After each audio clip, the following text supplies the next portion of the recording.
Hey everyone, welcome to the channel. My name is LancelotArcher. Welcome. Thank you to all of you for dropping by the Crusader Podcast. This is episode number 5. I am joined by fellow host InvisibleDizz. Hey guys. SENPIEMAN. What's up? And Techsnologic. Huzzah, dude. Huzzah, dude. So, how have you boys been? How's the week been treating you? Not been too bad. Not been too bad at all. I've been off work now. I've literally been off work now 5 weeks. I'm back in work Monday and Thursday next week, so I've got some time off. But I have an Oculus Quest on the way. I'm well excited for that. All right, what about you guys? Let me just quickly ask you, what did you say? Oculus Quest? Yes. Oculus Quest, yes. Is that a new version? It's a mobile VR headset. So they've got 3 versions out at the moment. They've got the Oculus Go, which is literally like a media viewing device. It connects up to your phone to view like films and stuff in VR. They've got the Oculus Quest, which is a mobile VR device to play games, at least, and does it quite well. Can link up to your PC. It's got the hand tracking and all kinds of stuff like that. And then you've got the Oculus Rift S, which is purely PC VR. I've gone for the Quest because the Quest can, as I say, link up to your PC to play PC VR games, and I can also take it, like, say, for example, to my parents' house and play some VR games with them as well. Okay, Ooh. I had only heard of the Rift, but right, okay, sweet. There's other versions. Yes. Yeah. Very nice. I only discovered about this from text, but I knew of the Rift. Knew about it for a while. I didn't realize there was a Quest, which is, I'm assuming, a newer, upgraded version of the Rift, I'm assuming. Or was it like a separate thing entirely? It's separate thing Between the entirely. Rift It and came the out. Index. Oh no! It's not better than the Rift. It's because you had the Rift, and then you've got the Rift S, which is the upgraded version of the Rift, and then you've also got the Quest, which came out at the same time as the Rift S. It's just, as I say, the Quest is literally a mobile headset on its own. You don't need a PC for it. Okay, Whereas that's the good. Rift S, you do need a PC. Right. Cool. Right, okay. That's good to know. Now, Cool.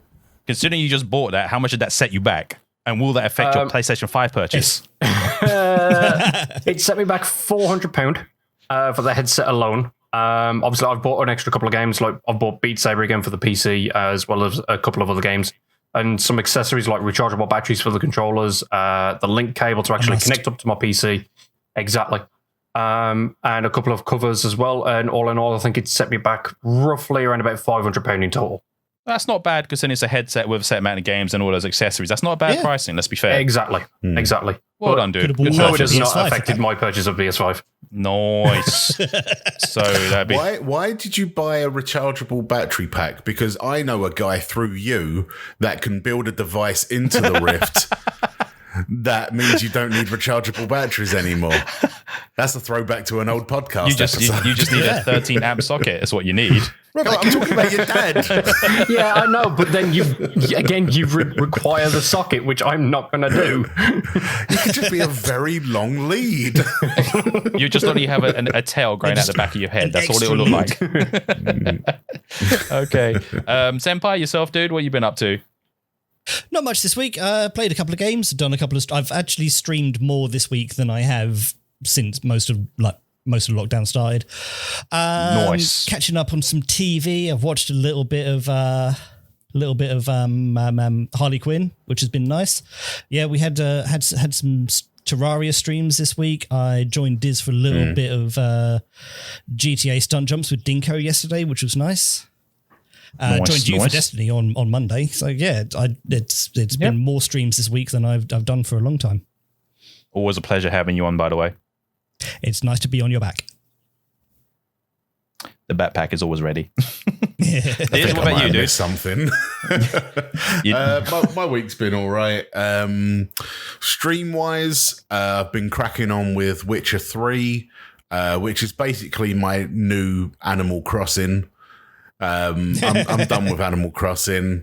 There's only so much you can do with those villagers before you get bored. Geralt of Riveria, or whatever that place is called, he's my new villager.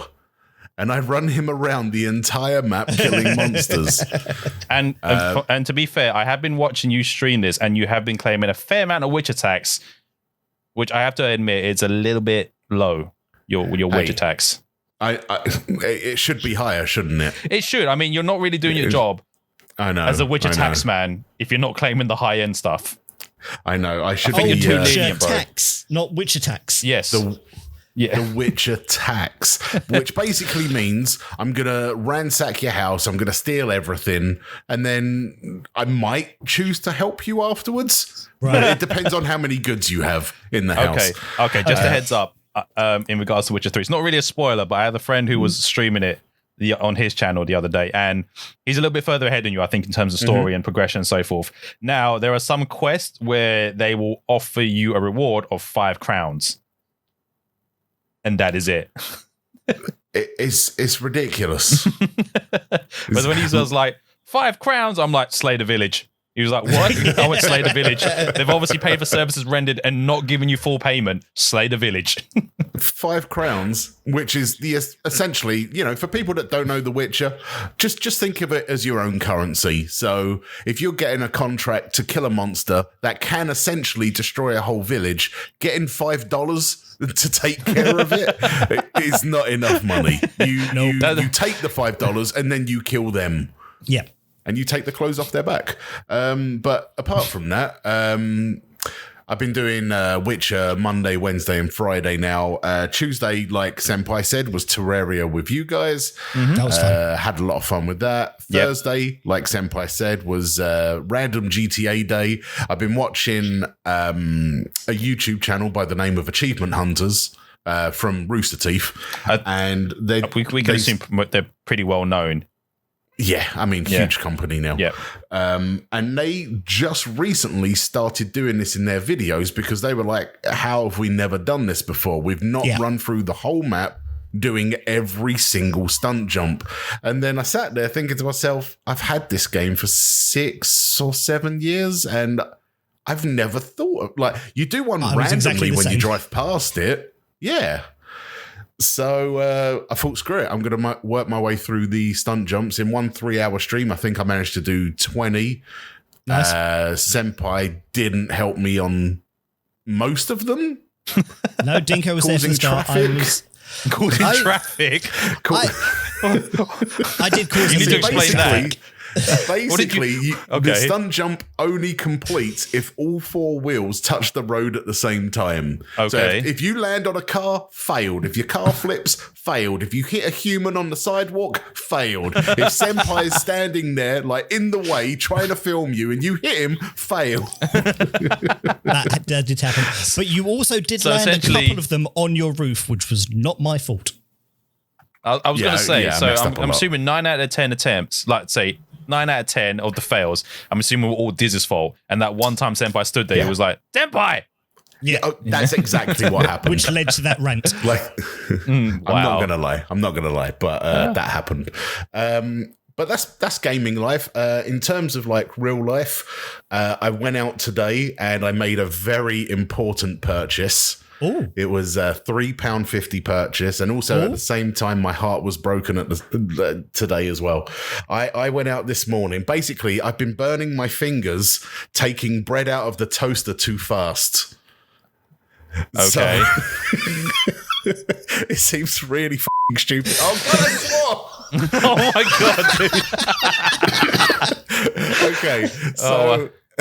So anyway, busted YouTube algorithm. So I thought I'm going to look up to see if there's any kind of invention out there that means I don't have, would I have to wear gloves to grab the toast out of the toaster? No, there's tongs made of wood. Yes. And they're literally called Toast-Tongs.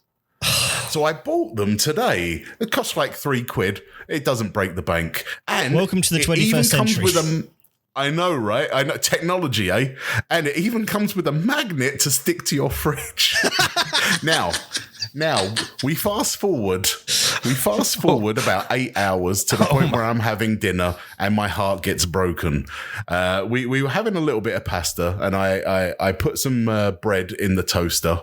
And I was like, "Oh, Nat, do you want to go get the bread from the toaster?" She was like, "Yeah, no worries." Hand straight in on a plate, and I'm just staring at my tongs like, good girl. But I put the toast tongs. And she just looked at me like, "Why did you buy them? You don't need these things." like Nat, my initial response when you said you went and bought these Toast-Tongs was why? Because I'm burning my fingies. Or you can just wait. You can just wait. Or here's another thing. Use a chopstick. I don't have any chopsticks. That's why I bought Toast-Tongs. Why do you not have chopsticks? Every household should have chopsticks, bro. How long have you known me? You should have a chopstick in your house. For the last, I don't know, how long have I been getting toast out of a toaster? I don't know. If I'm 37 years old, maybe 35 years, maybe 33 years, I don't know. But basically, I've always jammed a fork in there. And it's only just come to my realization that I could probably kill myself one day. No. It's a myth. It's a myth. You wouldn't kill yourself. Oh, okay. I've got the tongs now, so, I won't. So all's fine. But yeah, that was interesting for you. Long story, very long. I'm now done. I've now got tongs. He's now up a pair of tongs. He's yeah. I'm up a pair of tongues and down a bit of dignity. so we're good. If I may call back to episode 0 of this podcast, we have a sequel. Lance, what happened to you this week? Yes. Okay, so this week when I was streaming, I think it was Wednesday, I was streaming Destiny 2, just doing some stuff. And I was like, okay, need to go do a pee break. Went to the toilet or bathroom or loo, depending on your region or where you are. Got in there, did the business. As I was coming out, the door handle snapped. Now, not literally like the handle itself snapped, but literally there was a snap, like a snapping sound on the door. And I was like, uh-oh. I know what this means. And it quite literally was what I thought it was. So I was like, I can't get out. And my door is a thick oak wood door. And I'm like, this is a problem. So I was kind of like, toilet. I was literally stuck in the toilet. And I was like, how do I get out of this? Because I could be here a while. And so luckily my mum was downstairs. So I was like, Ma, I need help. And she was like, what's wrong? I think the lock for the door is literally busted. And because obviously when doors lock, there's always that small like bolt that goes in to secure it. I was like, yeah, you're going to have to figure out how to pull that back so I can push the door without actually knocking you out. 10, 15 minutes later, crisis averted. I didn't have to spend the rest of my day in the toilet, which was nice. And came back, explained to the stream what happened. And I was like, so the highlight of my week was I got stuck in my toilet. And now I have a busted toilet door. Nice. So it's I was a very good highlight. It was amusing because I was kind of like, well, if I'm going to leave my stream on the Be Right Back screen for the next, like, God knows how many hours if I'm stuck in here, I was kind of like, I should probably end the stream. And I came back and people were like, why'd your stream end? And I went, there's a story. Let me explain. Yeah. And then I explained it. It was kind of, they were like, And then there was me with like, I can see why that's funny. Yeah. But it was weird because the minute I heard the snap, I was like, oh God, I know what this means. This is such a problem. Because the one person in my household who could have fixed it is me. And I'm the guy on the other side of the door with no way to fix it. So I was like, oh man. But that was my week. My question to you is how big is this toilet room that you were stuck in? It's not that big. It's not that big. It's literally just a toilet. It's literally just a toilet. No, it's so what it is. I have the toilet which is separate. It's literally a toilet separate, and right next to it is another room, which is the bathroom with the shower and the sink. So I was like, right. But the thing is, in my head, I was like, there's a window. I can climb out this. And then I thought, no, because I'm on the top floor, and this is not a good idea for me to climb out. Yeah, that's a drop out of this thing. Yeah. Well, at least you had drinking water, so it's all good. I would have been okay. There was a bucket in there, so for the tubbo and so forth. I'd have been good. Good old tubbo. But yeah, good old tubbo. But that was that was my IRL / streaming issue from Wednesday. But then other than that, gaming wise, the streams I've just been Destiny, Terraria with you and Senpai, Call of Duty with Tex yesterday, which was all manner of craziness because it just was like one thing after another with that game.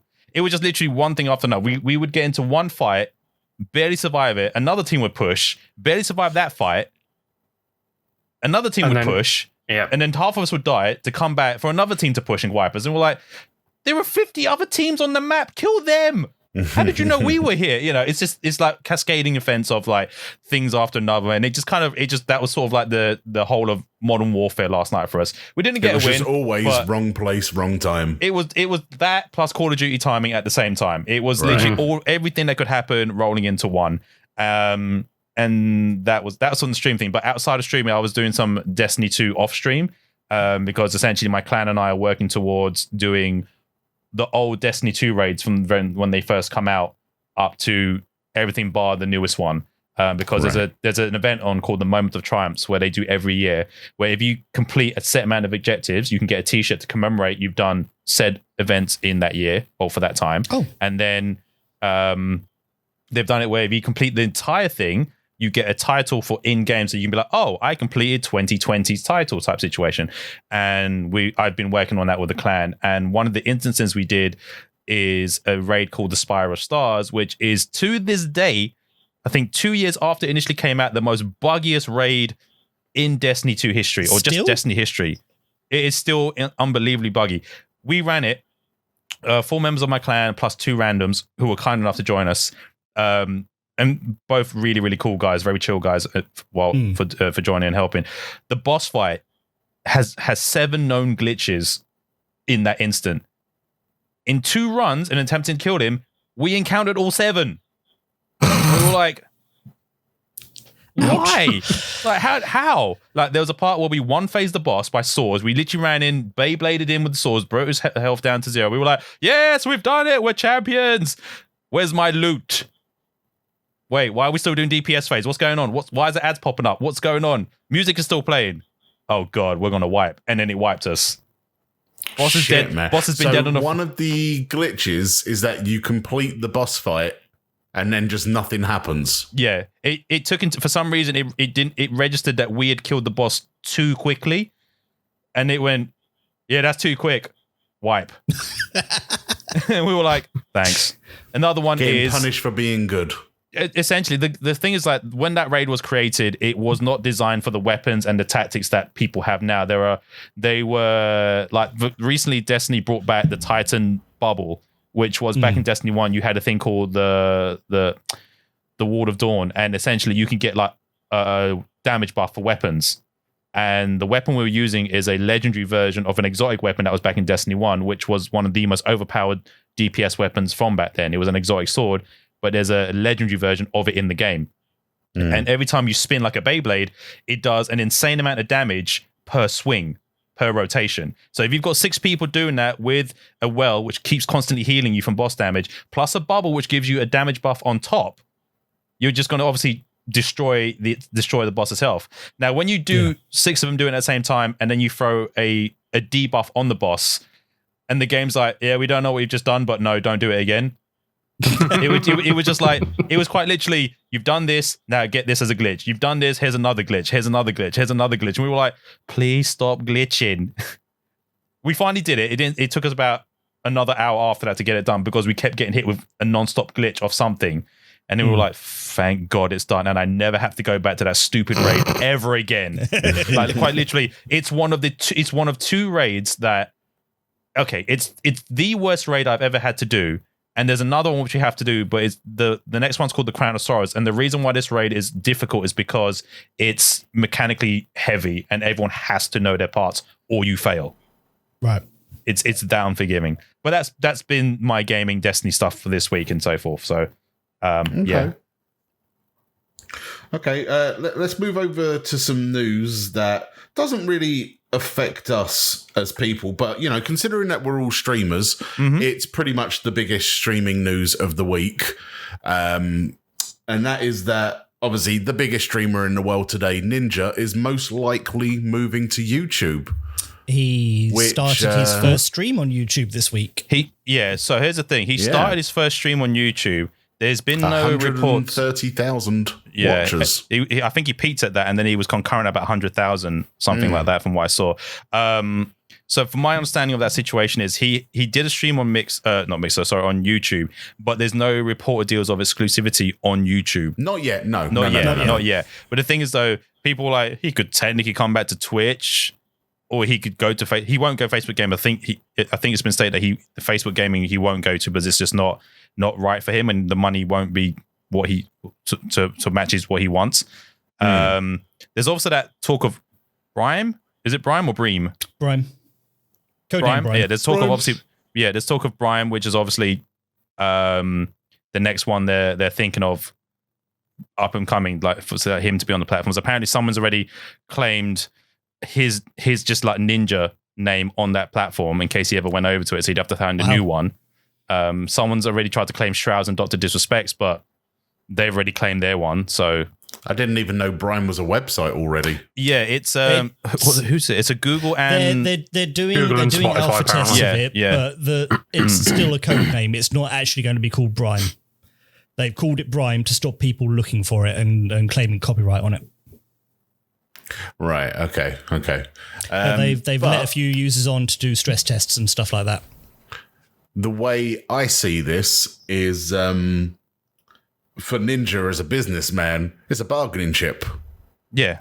So he does one stream on YouTube, 130,000 viewers at his peak, like you said, 100,000 followers concurrent after that. That's basically just him now saying to YouTube, Twitch, and possibly Brime, come get me. I watched part of his VOD yesterday after I'd got done with GTA with you guys, and just on his 5-minute countdown before his stream started, he'd had $250 worth of donations. that's 5 minutes of just a timer. He got $250. Yeah. Man. I need to use that timer. Same. But no, that's the thing. Like he, I think pretty much like everyone's pretty much come to this conclusion. He did that as it's sort of like a front to YouTube saying like, look, if you want to sign me into YouTube, I will show you what can happen, even though we're not signed exclusively. Boom, there you go. I went live. He did a test one by accident, and then he went live, and it's like, I can show you. I can concurrently have 100,000 people watching at one point, or I can max out 130 at peak. He essentially what he did on that YouTube stream back was hit his old Twitch numbers. Is what he just did. Yeah. Like he came back to like when he was on Twitch, obviously he would hit those numbers concurrently. And then sometimes he'd have the ebb and flow of like below, like dip into like say 70,000 and then he would peak to 100 and something thousand at any given time. But they were his old Twitch numbers for Fortnite. So it's not surprising he can hit them again. And YouTube is probably more accessible than Mixer was. And then obviously if any other platform he went to, I mean, Twitch he probably won't go back to just because of it. But yeah, no, he's not going back to Twitch. Yeah. I mean, there's also... I can't imagine with how they handled his exit. I mean, yeah, that wasn't exactly the most gracious exit a company has ever taken for someone leaving their platform. Yeah. But, yeah, I mean, like, look at the same, like, obviously, moving on to that, like, what's his name? Dr. Disrespect. Apparently, it's been 10 days since his ban, since we first noted on the previous podcast. And still there's been no word of what's happened to him. But the only thing that people have had so far was that he signed in to Call of Duty while Tim the Sandman was streaming. Everyone was like, "Is Doc back? He's playing Call of Duty. Is he going to be joining games?" He popped into somebody else's chat as well.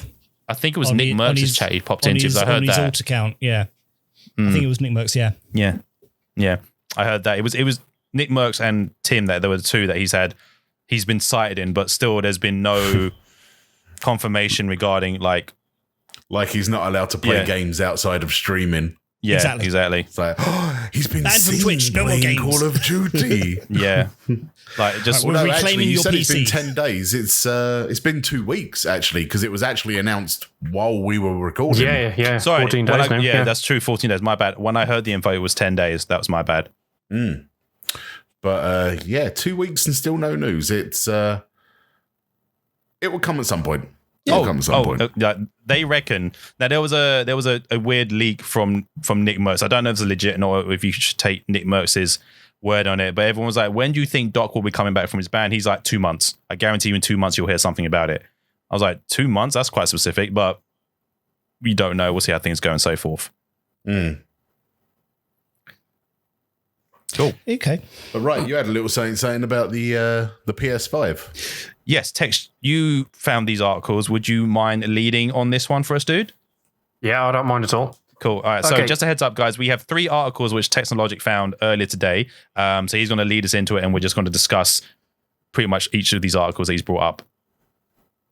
Well, I mean, to be fair, credit where credit's due, you found one of them at first. But there is news that apparently the PS5 could eventually be backwards compatible with PS3, PS2, and PS1 games as well via the cloud.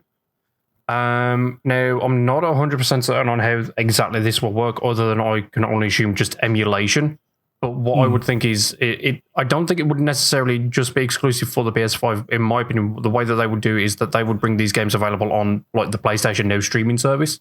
Yeah. Because they're emulated for PS4 games as well anyway, so I can only imagine that they are going to bring in PS3, PS2, and PS1 games, and then make those available for the PS5.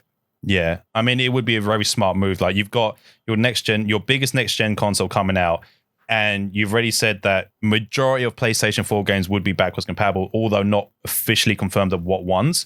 And then they're like, well, we've just done the patent and the talk, or what the article says, they've done, I think, a patent to hold something to get all the back catalog to be backwards compatible, and it's going to be via the cloud service. So, I mean, that's good. I mean, you've just essentially opened up everything to PlayStation. Like, you would have no shortage of games to play. I mean, yes, you're going back to play old stuff, but everyone likes to go back to play some stuff that games they loved from before. It's the reason why, you know, people love still doing retro stuff. So that is huge news for PlayStation, and a big, that's already like pushed probably more people to go towards PlayStation now, if not they're already going beforehand. Yeah. So what was the first PlayStation console to do cloud saving? Was it 3? PlayStation 3. Yeah. Was it 3? Oh, I didn't play 3 that much to really know the ins and outs, but if it was 3, that's had cool. an Ethernet port, but it didn't have cloud saving. PS3 when it brought out the PS Store, had cloud saving. In order to play PS2 and PS1 games via cloud, like you said, Tech, I can't think of anything other than PlayStation Now. Yeah. That's all I can think of. PS I mean, Now there is streaming. nothing confirming. Exactly. There's nothing confirming it's going to be PlayStation Now, because, as Lance said, it is literally just a patent for this.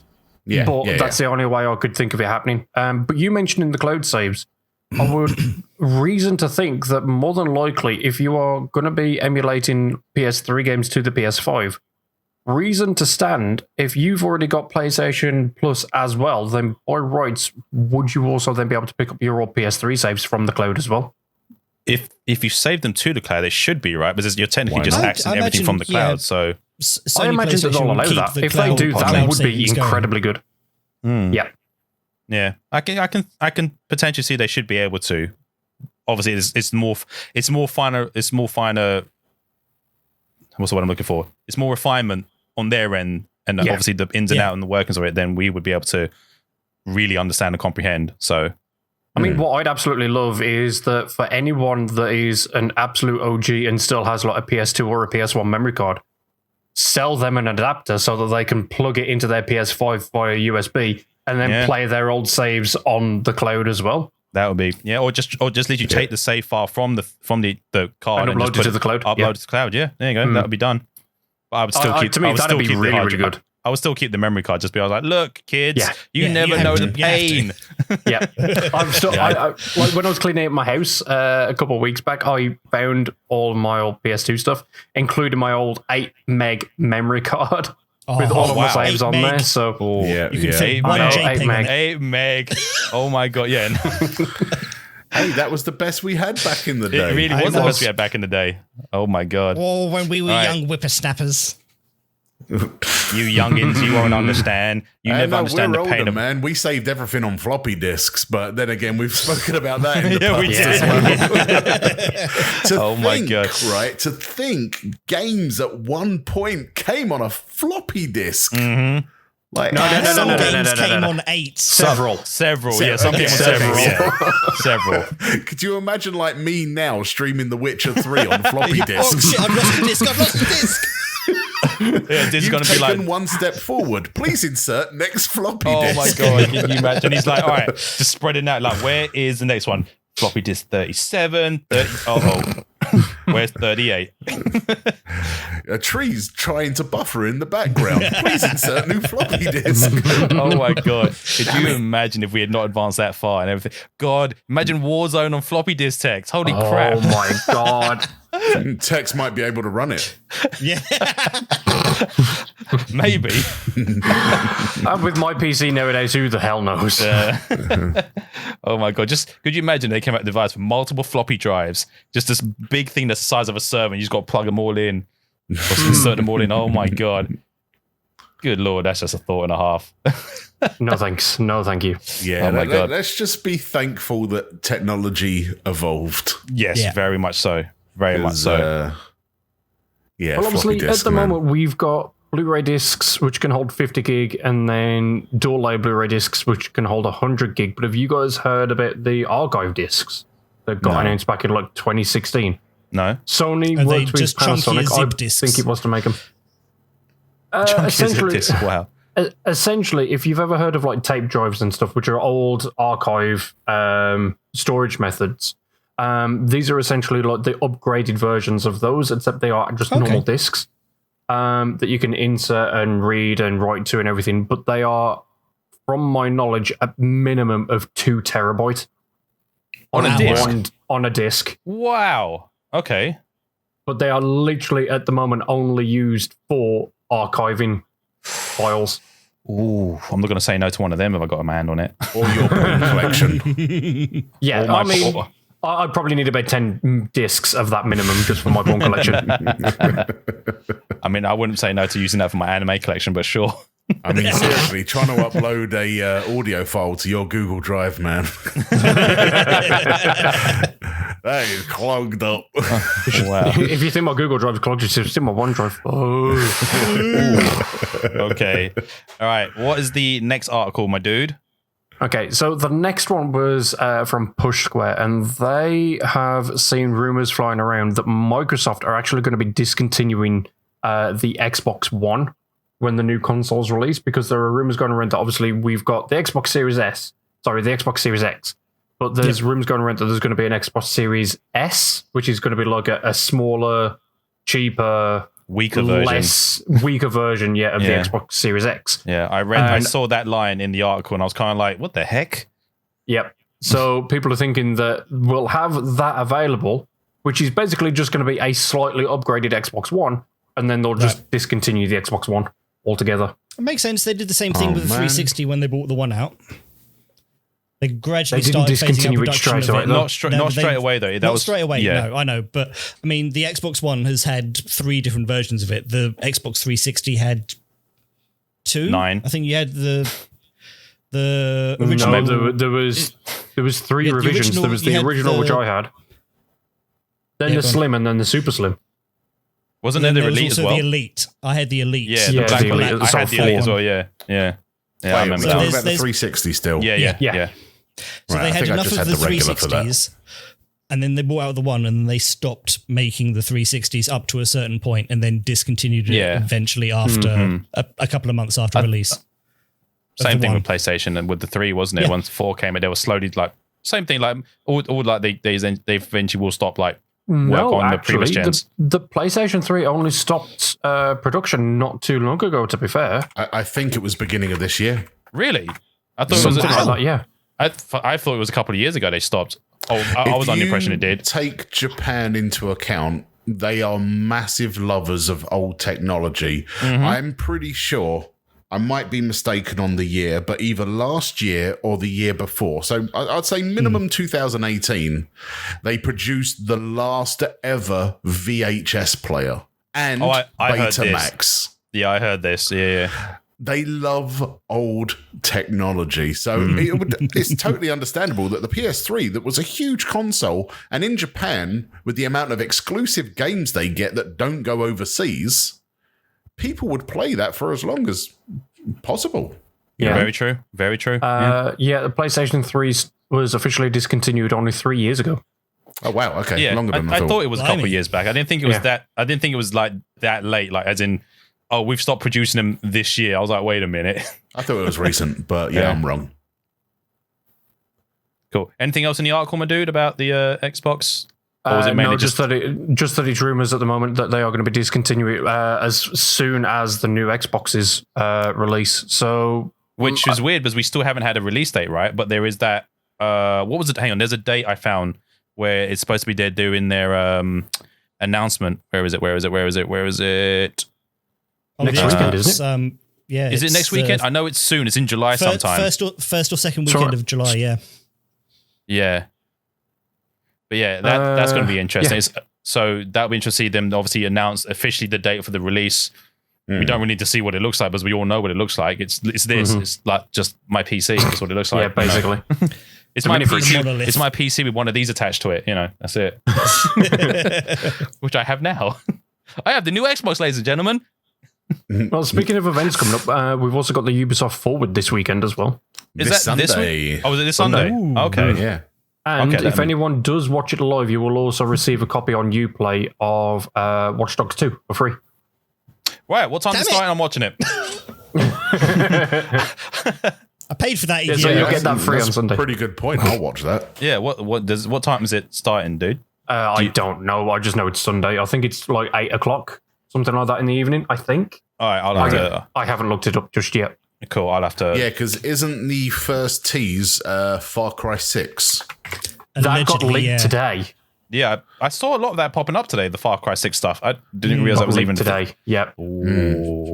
Because I'm pretty sure, if I might be wrong, but I think it was one of the bad guys from Breaking Bad has been doing the motion caption to be the new bad guy in Far Cry 6. I know he's talking about. It's the guy from the fried chicken place in season 3. Yes, yeah. That's I forgot what his name is, but he's also in The Mandalorian as well.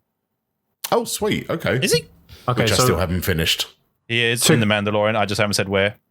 To confirm times, it is 7 o'clock for the pre-show. Okay.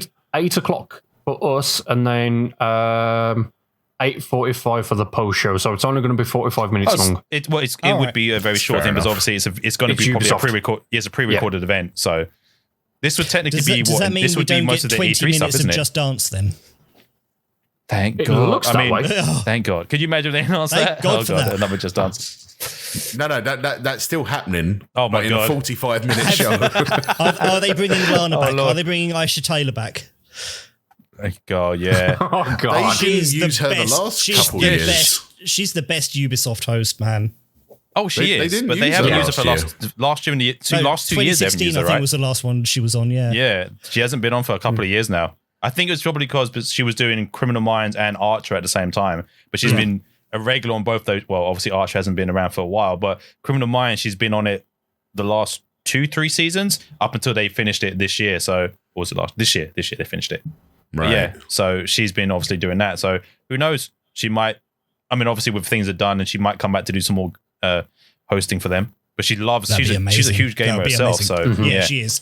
And she's a great also, host. She's also got a cameo in Watch Dogs 1. Is she? I didn't know. No way. She's an Easter egg. You know when you go around scanning people, she's one of the people that you can scan. Oh, okay. That's pretty cool. Oh, I did not know that. Pretty cool. I loved Watch Dogs 1. Oh God. Okay. So, considering that I have an extremely bad memory, and tomorrow I will literally forget what we've spoken about today. Donuts. Have we decided? have we talked about in the past, with the fact that obviously with the problems going on in the world at the moment, everyone's doing their stuff online, like their conferences online. Like Nintendo have already done it the last couple of years, but everyone else is now not jumping on the bandwagon, but they're being forced onto the bandwagon because they still want to show their goods, but unfortunately they can't do it live in person. Do we think this is the end of the E3 conferences? No. Purely for the fact that it was announced like 2 or 3 days back. They are returning next year. Oh yeah, at E3. Yeah, they'll be back. Are they going back to being normal, or are they going to do what they were going to do this year and just have influencers there? That's a good point. I mean, over the last few years, we've seen the E3 change drastically, and there's been a weird decline in companies wanting to make an appearance there in terms of like showcase and stuff, and rather do their own thing separately. Like, who was it that did it? Was it Sony pulled out, wasn't it? They pulled out last year. Pulled out, was it last year? Sony pulled out last year, but then went on to do their own event anyway. Exactly. And then Nintendo and Microsoft were essentially going to be things, and nobody knew if Nintendo was going to turn up for this year's one as well, if I remember correctly. Well, Nintendo haven't done the last 2 years. Yeah, there you go. So they've only essentially done their own directs. Yeah, so they were already starting the trend of doing stuff online before anyone else, and it's worked marvelous for them.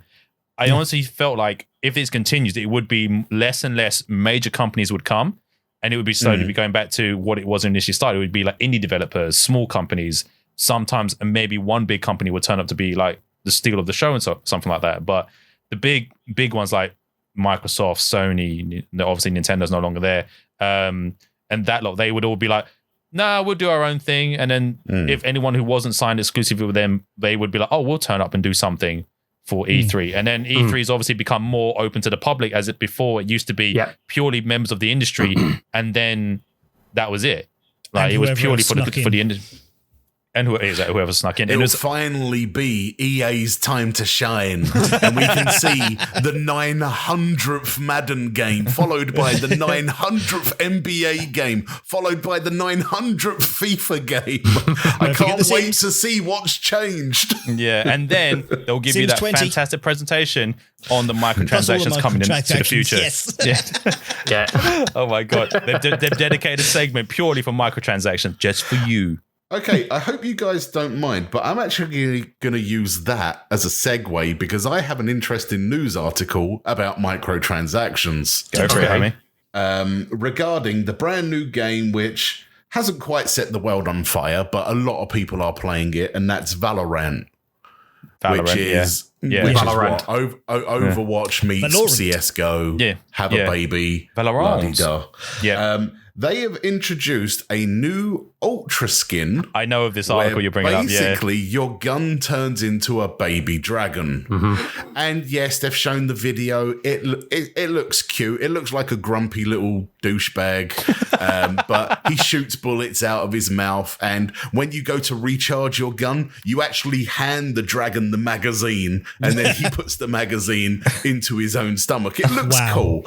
But that's about where it ends. Actually, do you not have the pricing for it? Because I found out how much that costs. Oh, I've got the pricing right here. This is what I hate because it's Fortnite all over again. In VP points. Oh my God, Valorant points. It is 2,475. Now, to explain how that actually works, you have to buy these points in bundles. $5 for, I've got here. It's probably like 500, 600 points.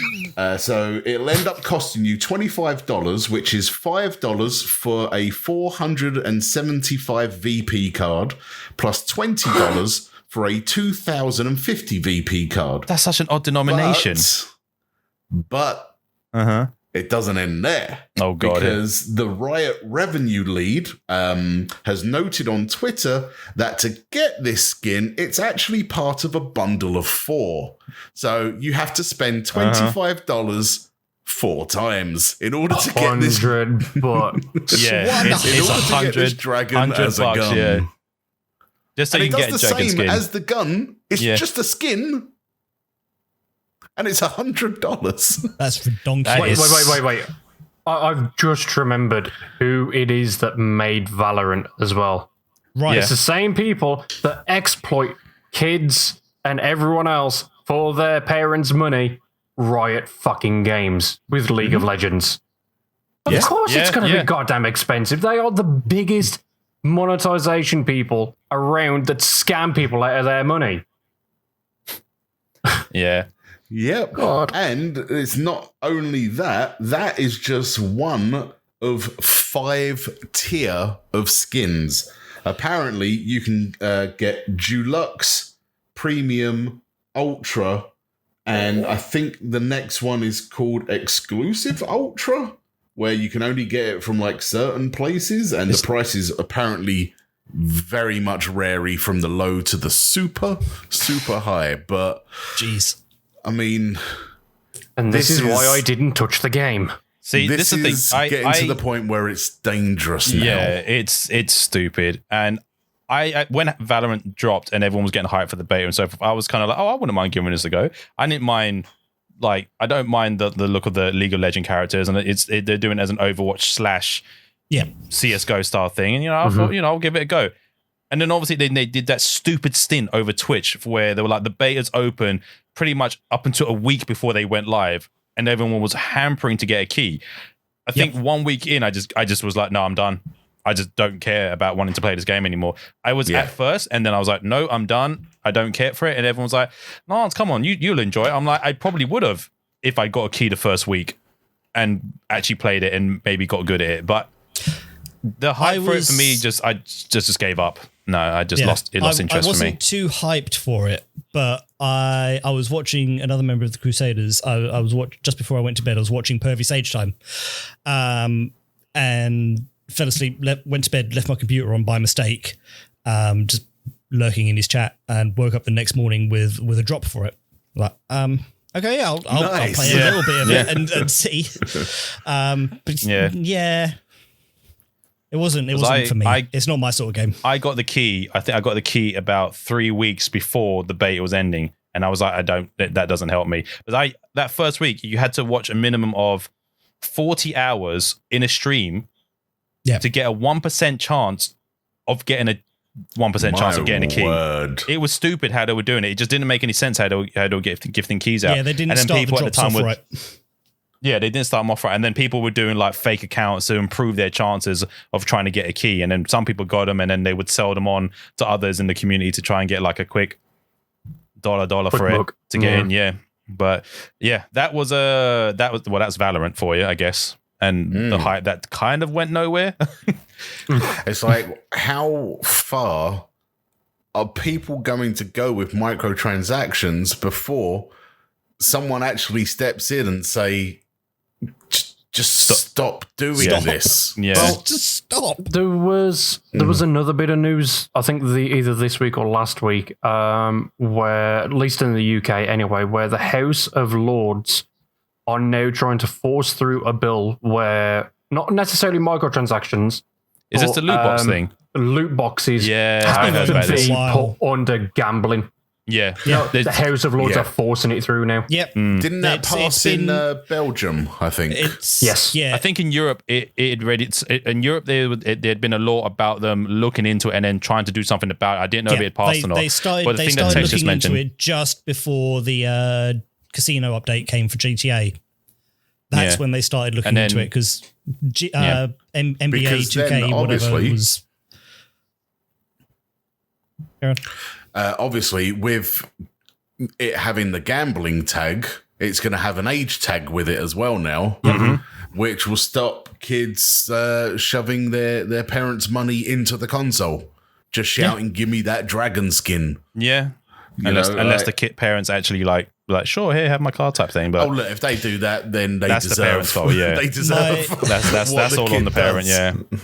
My nephew has done that to my sister's card several times, and I've had to teach her how to manage this and how to block it on his Xbox, because he's done it for GTA, he's done it for Fortnite, and he's done it for something else. I can't remember what it was, but she's like, he probably spent another BR at some point. 80 quid on this. That. How has he done this? Like, okay, give me access as the parent to the console, and I will block everything for you. I mean, don't get me wrong, right? This is like, we had our own version, back in my day. Not you, Tech, you young pup, but obviously when mobile phones were a thing at the first time, to send a text, it was like 25 quid. Okay. Little bit of an exaggeration there, my mate. Little asterisk, exaggeration. But it when you send 25 quid to send a hundreds text. of texts a day, you could probably build up, 20 to 30 quid a day texting. And I remember sitting there one day on my bed, just texting away, just like, la, la, la, la, la, talking absolute bullshit. I can't tell you what it was about. But I remember my mum just bursting into my bedroom, just like, Been there, just, been there. like, boof, just kicked the door down, and she just came in with these pieces of paper, and there was like, like you buy those stack of printer papers, like it was like that much paper, and she just chucked it at my face, just like, that's your goddamn phone bill. And it was like 400 quid. Oh my God. And that was all Texas. That was from like texts and phone calls because, mobile phones were the in thing at the day. I was a young, stupid, 15-year-old, and I just did nothing but sat there and just jammed my fingers into buttons while I wanted to talk to my friends all the time. Yeah. And I guess microtransactions is this generation's version of that. I would go through about 15 quid's worth of credit on just text. I wouldn't phone anyone. I would just be texting people a week. I'd go through 15 quid a week. That was how it worked for me, was that my parents would put credit on my phone and then I would have like a month to use it up. And they'd only ever put like a tenner on. And they'd only ever put that on literally so that I could call them in case of emergencies and stuff. That's what mine was, but I just spent it on texting my friends. Oh my word. This is an emergency. I need to know what's up. How are things? Question mark. Emergency. WUU2. Wait. What are you up to? God damn it. I was going to get it, man. I was going to get it. It's your old That was man also memory, the mate. It invention ain't of working. text speak. You only had Yeah, it was, 120 sorry. characters or something like that to send. You had to shorten everything to get the most out of the message. You had to abbreviate everything. And plus, it was obviously constantly like pressing 888 just to get a V or God, yeah. yeah, all that kind of shit as well. We had none of this playing keyboards on your screens and all that kind of shit. You had to multiple press a button just to get one fucking letter. Yeah. The youngins have it easy. See, I'm nearly just as old as you guys anyway. I nearly swore, but go away, Tex. I'll do it. It's fine. Okay. No. Oh my. No. Anyway, that's the old All right. man section of the podcast over. That's the old gen talk. All right, Tex. That's got to be a recurring thing, man. Is there another article, or was that the last one we covered? No, there is. Okay, one more article. The last article that we found today was that Sony have actually spent $250 million and put a stake into Epic. So they now own part of Epic. They Doesn't say investor. the percentage they own, but they own that, and 250 mil is a huge chunk of change to throw at a company. So they probably have a huge percentage in the company. Mm-hmm. Now, So- this isn't... So, This go isn't on. just for exclusive rights for games or anything else like that, or exclusivity for time or anything else like that. It is literally that they own, that they now have a stake in Epic Games, much like how Tencent owns like 50 or 40%, something like that. Yeah, that Lance 40%, mentioned earlier. I mean, it's a smart move. I mean, imagine, again, going back to microtransactions, everyone on the Xbox or the PC or the Switch pumping their little V-Bucks into Fortnite, and just a little bit of those profits go towards Sony. Sony, yeah. Lance is, yes, as you can see, one of the accused. I've done that. I did that. The last time here's the thing. Recently, Fortnite did a Captain America skin for Fortnite, and I was like, I'm a huge fan of Captain America. I bought the skin. Haven't bought anything else from Fortnite since then. Well, since before that, since the last time I played it, and that's been like at least about a year ago. I haven't really played. I have not really touched it, and and now I look back and I'm like, these are some nice skins, but I haven't played Fortnite in God knows how long, and now I'm like, Yeah, but Wasted money. You're an adult. You know exactly what microtransactions are. You know the dangers of microtransactions. No, and you went out of your way. Someone didn't guide me in the right ways. You went out of your way to buy something that you actually like. Yeah, no, I take full responsibility on that. From now on, if you do ever play Fortnite again, you'll most likely only use that Captain America skin. Yeah, probably. It's one of your favorite Marvel characters. Like, it's slightly different from a 4-year-old that buys every skin because they have to complete the collection. And have no concept that's of very money. true. The old. Yeah, no, exactly. No concept of money. Very, very true. But that's the the thing. fact that that Sony have done this. So, like, you know, a little bit of every Microsoft transaction or Switch transaction, it just kind of a little bit just kind of slips into their pocket. Oh, you know it is. I mean, if it was a very good move. Yeah, if it was one of those things where they were doing it and everything they got was going back into the studios they technically could be working with, that'd be great. But I doubt that's the case. No. It'd be a nice idea, but it's pretty much like you said, Dizz. It's like we'll take a percentage here and put it towards us. You know, we'll make it work for us, and then at some point we'll destroy Epic. Here's something that could potentially be an interesting thought. Microsoft, like Xbox exclusive games that do appear on the PC through the whole Xbox app and whatnot, could we see a future of Sony exclusives appearing in the Epic Store? That is definitely a possibility. Yeah. However, I would agree with that. In my opinion, I don't think it's likely. And the only reason I say that is because obviously we've been seeing quite a lot of PlayStation games recently come to PC. The latest being, I think it's on the 17th of July this month, Death Stranding comes to PC, and it comes to both Epic and Steam. Does and it? Then Is Horizon Zero Dawn just Horizon's before out that? soon as well. Horizon came out 7th about of 2 August. months ago? No, 7th of August. It's out No, on Horizon PC. Zero Dawn is like out soon. The 7th of August, yeah, dude. Yeah, 7th of August. Okay, so like in just under a month's time, it's out. I swear Horizon is also already out. Both PC and Epic. PS4, it's out. It's out on PS4, yeah. No, I meant PC. I swear. No. You might have seen the news of Pre-purchase. the announcement. Yeah, you might have seen the announcement of a pre-purchase. Yeah. It's available for pre-purchase on Epic at the moment. Right. Yeah. Yep. Okay. But I didn't realize £40. Death Stranding was out this year as well. I thought that was at least another year out. No, Well, I thought it was this at least next year. At least next year, I was thinking, sorry. That is actually a pretty quick turnaround. It is. I mean, for Death Stranding, that's a really quick turnaround. I mean, Horizon Zero Dawn coming to PC, I would say it's probably long overdue, but it's a welcome addition to PC. Because that game, even on PS4, when I played it when it came out, I was playing on the Pro. My God, that game was amazing. It was stunning. And like the fact that obviously now PC, you get the uncapped frames and so forth. You know, you're just going to make that game look even more beautiful. Yeah. That's on my want to play list. I need to play that game. Okay, so here's something I'm going to break it down for you, Dizz.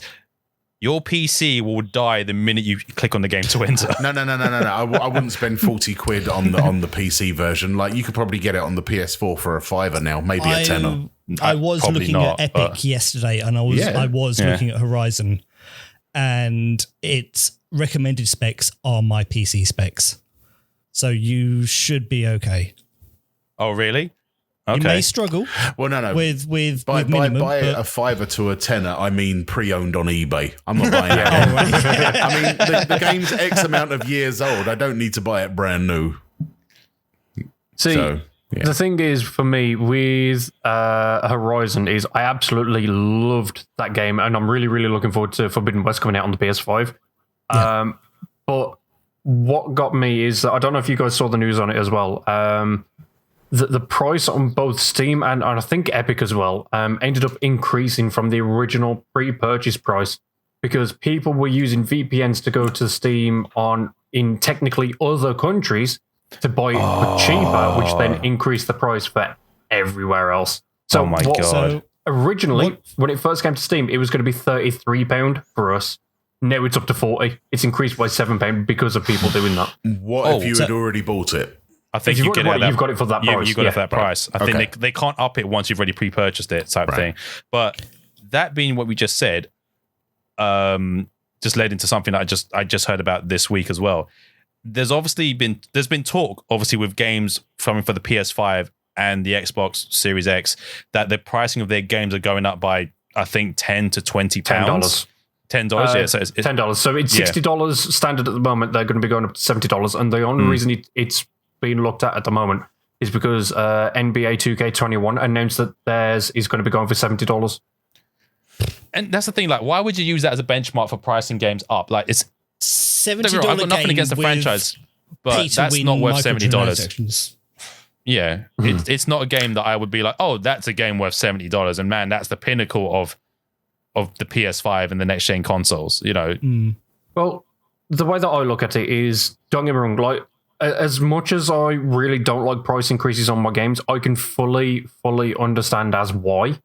because the cost of producing a AAA game has increased exponentially since the PS3. And obviously, of course. From the PS3 days to the PS4 days, we saw an increase of £10, going from £45 standard to £55 standard. Now, eventually, that has dropped rates back down to like £50 standard at most.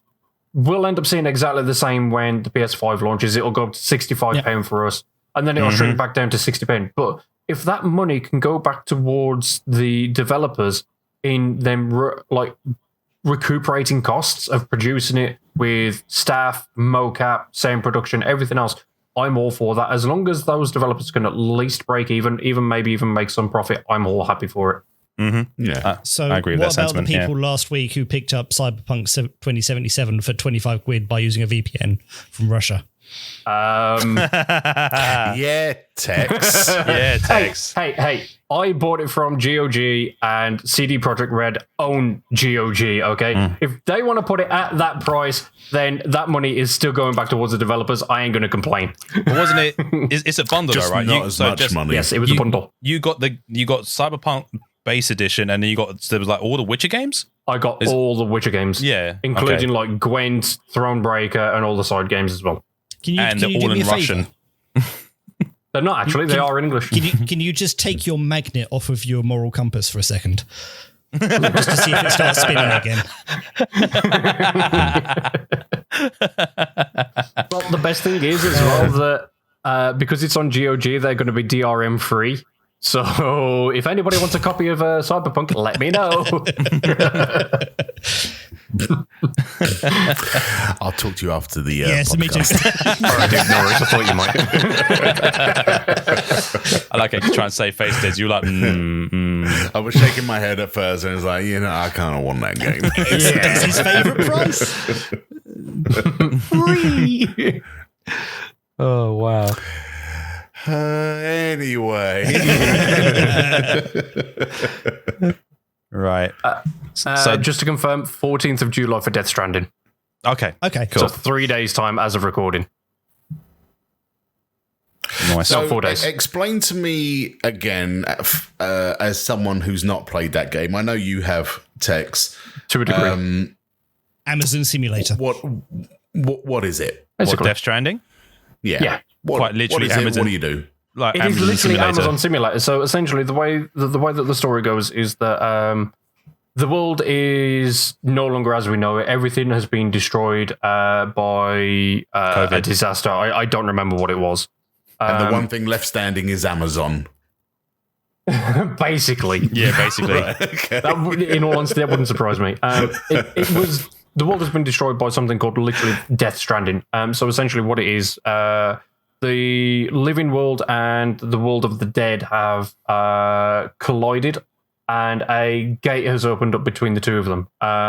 So the monsters that you see in like the trailers and everything else are not necessarily dead people, but very, very similar to that. And the only way that people have managed to survive is by building up walls around their own cities and stuff. But that has essentially disconnected them from everyone else. People have made their own little outposts underground and stuff for them to survive. But the only way that you're able to essentially help everyone is by delivering packages from a major city to an outpost and then taking from their outpost to another one. And you've got like little chains, that essentially brings up I think it's called a coral network or something like that, which then allows them to transfer data for 3D printing. So you could 3D print tools and everything else. But if you're stuck in one of those outposts that is disconnected, you can't do that. So you take these chains from one of the main cities to the outpost, you link them up, they can suddenly start producing things themselves again. And then you go to the next outpost after delivering something there, they can start building stuff. And it's working like that. Essentially, his message was to connect people and bring people together through this network. But I only made it to chapter 3 and there's like 14 chapters, so I still need to play more of it. That doesn't sound good. It's a beautiful, beautiful game. It really is. I have to admit, I wasn't a fan of I wasn't really interested in playing it, but when I saw streams of it, it does look visually very stunning, dude. Like, it's a very well made game visually, and the work he's put into it makes it look good. But the story, I don't know what possessed him to do a story about the Postman 2019. I really don't know. Like, he must have watched Kevin Costner's movie and been like, you know who'd be good for this role? Daryl from Walking Dead. He is my version. He looks like a postman. He is my vision of that game, of this into a game. That's what it is. Okay, right. So, explain how this goes about, Tex. I am the Amazon delivery guy, although we can't say Amazon because it's not actually Amazon. So, I am the Postman delivery guy. I am leaving a big city to deliver an Uber Eats because someone in an outpost really needs a McDonald's. Or a Shake Shack. Okay, So, I'm yeah, hoping the little we have baby to that cover I'm all the bases here. carrying. We have to. Yeah. Or I'm delivery. hoping the baby in front of me doesn't drink the milkshake before I get there. What can happen on this journey? Like, what obstacles are there that make this game playable? Okay, so the obstacles in the way essentially is either traversal issues, whereby obviously there's a giant mountain that you've got to go over and your bike can't go over it, so you've got to walk, you've got to work your way around that. And then, as I say, these essentially oily monsters that you find, that baby that you're carrying can detect them. So that baby is essentially a miscarried child.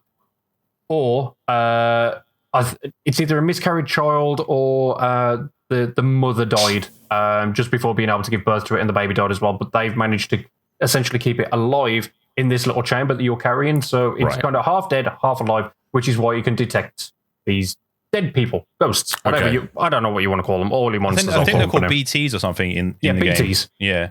I don't remember We what can those just say ghosts. Yeah, I don't remember what it stands for. Yeah. So they can detect these. But as you're traversing these areas, they can start appearing. Your baby will start crying, and you have to avoid them. But if you get detected, they are stupidly quick. You can get grabbed a hold of and dragged through this. Not necessarily this oil, because the oil doesn't necessarily exist in the game, but as soon as you get grabbed, you get infested with it, and you can get dragged to a completely different area, and then all of a sudden you have to fight a giant, oily whale monster. So it's like going through the Vex fluid and everything like that, the Taken stuff in Destiny 2. Yeah, exactly. Think of it that way. For Lance, and you've either got to escape or fight it off by throwing grenades of your own blood, because for some reason you have been tainted by these BTs previously, but managed to come back from the dead, which is why they one, they want to attack you, but two, they also can't stand you because your blood has been tainted by it, if that makes sense. So you can still defend yourself slightly, at least at the point that I'm at anyway. That kind Later of on you get guns and stuff. That reminds me of the episode of South Park where Cartman gets abducted, gets anal probed, dumped back on Earth, but then he uses the anal probe, the machine in his ass, to fight back against the aliens. So essentially it's just a South Park episode. Oh yeah, it was literally the first episode, wasn't it? Oh my god. Okay, so what a weird comparison. Death Stranding, anal probes. I can't tell you how my brain works. It just happens. But, can you imagine? I'd love to see Dizz do a review of Death Stranding, and that would be his like video review. Guys, should you buy Death Stranding? Sure. It's like anal probes. Play as Cartman, delivering cheesy poofs.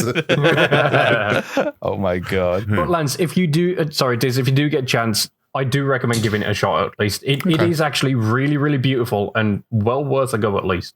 Okay. Though I'm pretty sure Dizz would get scared the minute he saw BT. Yeah, probably. Yeah. Yeah, you would. You would. You don't give me enough credit. No, you would. I know you would. I have to know you would. I only crap myself at 95% of the horror games that I play. The other 5%, I'm okay. Yeah, Stardew Valley doesn't count though, dude. I'm okay. Hey, some of the things in the mine of Stardew Valley are very scary. Okay. I mean, you being in the flower dance was quite funny as well. Oh god, who did I end up dancing with? Was it Elliot? I think it was Elliot. No, Harvey. You wanted Harvey to be in the flower dance and the dress, but you ended up in Harvey. Yeah, I needed a doctor. I needed a rich boy. I need someone that's going to take care of me. But however, that was your own downfall. Look, we all aim to be something in life. I just wanted to be a trophy wife. That is it. That's all I've ever wanted to be. Oh wow! But anyway, okay, we digress again. So yeah, Death Stranding. I should give that a go at some point. Yep, you should. And when's that out again on the PC? In 4 days. 4 days. Yeah. I may wishlist it. It's £55 on Steam. Speaking of wish lists, yeah, Steam's obviously the Steam sale ended. What did people get since we last spoke about it? Did anyone get any new purchases since we last spoke? I did. Oh, okay. I completed my Fallout collection. Oh, nice. I picked up Fallout 3 and New Vegas. Unfortunately, my PC can't play Fallout 3 because they don't support it past Windows 7. Yep, they don't support past Windows 7. Yep. Yeah. Wait. So hang on. You have a game which cannot be supported past Windows 7. Yeah. Yep. Oh my God. I didn't even know that was a thing, but that's just so fun. Why would they even still sell that? Oh my God. Because not everyone has Windows 10. Some people do still have. Mm-hmm. No, I get that people still have Windows 7, but it's the fact that Fallout 3 I need to tweak my system a little bit in order to play it, but oh my God. There is a method of doing it, but I can't play it. Oh my God. That's so funny. But I don't care. I wanted that collection completed on my Steam because it was the only two games that were lacking. Oh, that's good. Tex, did you pick anything up since we last spoke about it, or not really? I did, but only purely for the fact of obviously getting my quest. This week I got the Elder Scrolls Skyrim VR. I do have it on PlayStation, but I want it on PC for mods and stuff. Mm-hmm. I bought that the day that I got my VR headset and still haven't played it yet. I got Windlands 2 because Windlands looked really fun and Windlands 2 was on offer. And obviously I bought Beat Saber for PC because I kind of needed it. But I did see Beat Saber wasn't on sale though, unfortunately. Oh, okay. Yeah, Live I'm going to use for some advertising for some 3D view in Beat Saber, so I'm really looking forward to that. I was hoping to get it set up, but I can't until I've actually got the headset here with me. So. Yeah. Okay. But that will be done. Dizz, yourself, did you pick anything up since we last spoke, or? I picked up 4 things. I picked up a game called Griftlands, which is kind of like a newer version of Slay the Spire. Oh, okay. Kind of like it's kind of like a dungeon crawling card game, but it's set in space. So space crawling card game. It looked really interesting. I've seen quite a few people, especially Celerity and Jorbs, who are only card game players on Twitch. Mm-hmm. I've seen them play it quite a lot, and it looked really good. It came up for like £8 on Steam. I thought, why not? Yeah. I picked up also Oblivion, Elder Scrolls. Nice. Wait, don't you already have that on PC? No, I never owned it before. Never owned it. Oh, okay. I thought you did for some reason. Good game. I remember at the time that came out, I never was able to afford it. So I always went round to, him, Russ. I went round to his place. Who? And I Russ. No, I'm joking. I'm messing with you. And I basically just watched him play through the whole thing. Yeah. And that was my experience of that game, watching someone else play it. I mean, whatever works, dude. The other 2 games I got were because Tech was talking about it in his recommendations on the last recording. I got Burnout Paradise. Nice. I did really, really want it on the Switch, like really badly, but £40 on the Switch versus £3.80 on Steam. Right, that's obvious where that's going. It's like, I love my Switch with a passion, but I'm not going to spend 10 times the amount on the same thing. No. It's not smart. The final game that I bought was a game that I've actually recommended to you guys before, and I wanted to play loads of these games with you. Is Wreckfest, the racing / destruction derby game. That went from like 25 quid down to 12 quid. So I thought I'll pick it up and I'll give it some streams myself, see how it is single player. But I think we would have a kick-ass time with that game. Awesome. That's all I bought. Cool. What about yourself? Myself, I picked up one, I think, since we last spoke. I got the Sleeping Dogs Definitive Edition. I've been wanting to play that for a while. Yeah, I've been wanting to play that for a long time because, yellow recognizes yellow. And yes, we have it. You dropped it in. We have the title. Like an absolute pro. Yeah, I've been wanting to play that for a while, and it was like £3.80. So I thought, screw it, I'm going to get it. That's why you brought up this whole conversation, wasn't it? Genius. Well, yellow recognizes yellow. I'm probably not allowed to say that, but you did, so it's allowed. Well, yeah, that wasn't actually why I bought it, but I was actually curious because the sale ended, yesterday or the day before? Yesterday, 10 o'clock. Yeah, yesterday. And so I was yesterday, 6 o'clock, sorry. Yeah, so it's like, what do people get and so forth? I just want to, round up what were good purchases for everyone on the Steam sale. Oh, just for the people that are listening to this when it comes out, we do record this on the 10th and this is released on the 15th. So for us, the Steam sale did end yesterday before we have people saying, idiots, it was 6 days ago. Yeah. It's like, no, for us as of recording, it was yesterday. Idiots. Nerds. Ding dongs. Hey, that's my thing. If Lance can say yellow recognizes yellow, I can say ding dongs recognizes ding dongs. Oh my god. But okay, anything else we want to say or get out before we bring this to a close, gentlemen? No, I'm good. Hey, before I say something worse, let's wrap this up. Okay, fair enough. Ladies and gentlemen, this has been episode 5 of the Crusader Podcast. Thank you very much for hanging out and listening to us today and watching it if you're watching the video version here on the stream as well. We appreciate you for being here and hanging out. Gentlemen, where can we find you? Dizz, where can people find you if they want to come watch you, hang out with you, and just do all manner of stuff to you? If you want to see me barely post anything on Instagram, it's at InvisibleDizz. If you want to see me slightly post a little bit more on Twitter, it's also at InvisibleDizz. Or if you want to find me on Twitch, die many times in many games, it's twitch.tv/InvisibleDizz. Awesome. SENPIEMAN, where can people find your beautiful purple hair? And yes, if you listen to the audio track, he has purple hair. I do have purple hair. I can't beat that outro, so you can just find me on Twitch at twitch.tv/SENPIEMAN. That's SENPIEMAN. Same for Instagram, Twitter, and YouTube. And Techsnologic, my gaming twin. Where can we find you? Your boo-boo. No, indeed, he's boo-boo.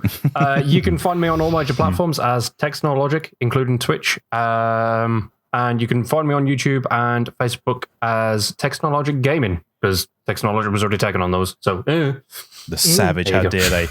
And ladies and gentlemen, you can find me at twitch.tv/LancelotArcher. My Twitter handle is @ShiraArcher.